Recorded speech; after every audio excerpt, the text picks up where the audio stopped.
My Emerald Green Dress is a wonderful saga that shows readers in different places in the world how this woman lived during the 20th century. We are talking about a farmer without education, without any kind of, let us say, education, formal education, no family, but she learns from life.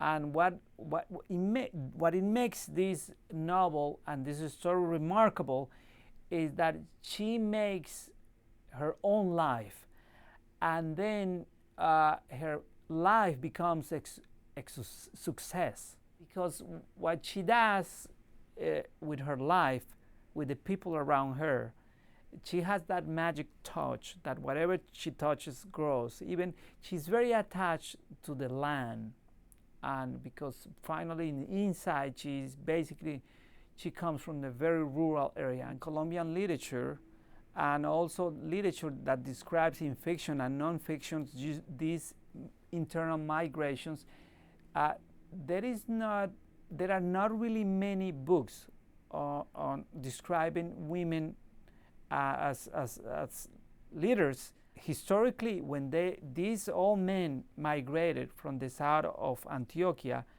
to colonize this part of the country, they took women with them, because in order to have families, they have to have women. And all these women, they basically took over some, and they did a wonderful job raising families, the children. But it wasn't only work at home. We are talking about doing like a work in the countryside and doing all what men did. One of the conflicts in Colombia is the distribution of land.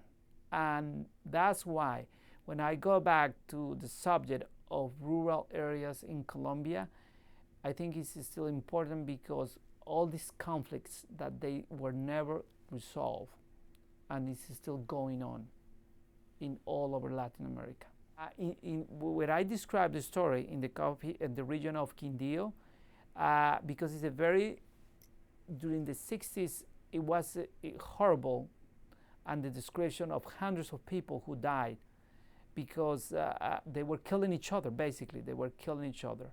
It's what is a cold period in Colombia called la violencia, which is called the violence, because it was the time, we are talking about the end of the 50s and the 60s. It's like, let us say, the beginning of all these guerrilla movements, because basically they started in the countryside by farmers. And the reason is, once again, because of the distribution of land and the distribution and the not equal distribution and economic distribution of wealth. I'm a Colombian immigrant. I came to the United States 25 years ago. And then what I brought with me was all my memories from my culture, from Colombia. And then I wanted to reconstruct also the world that I left behind me. And I knew that if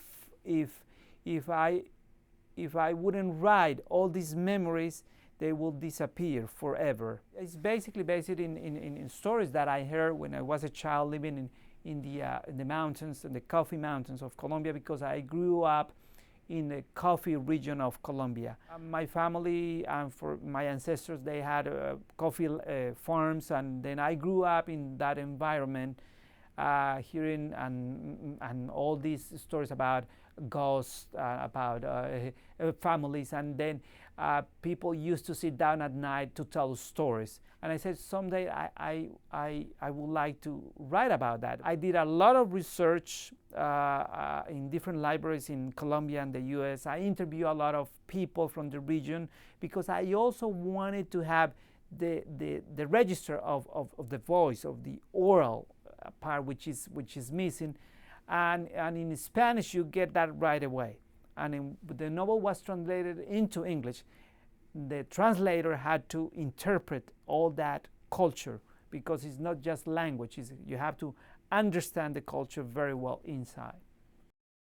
for many readers in the world that they are used to see Colombian literature through Garcia Marquez books, which is our Nobel Prize, this is a very unusual novel and very different from all these novels. The subject of the novel is rural Colombia, which in Latin American literature it was a subject that it was left behind decades ago, because it wasn't the subject anymore.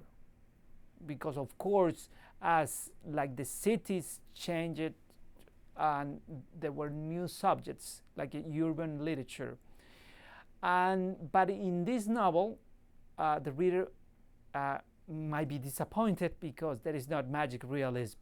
This is let us say whatever Clara sees, this is whatever she tells the reader what she sees. I think My Emerald Green Dress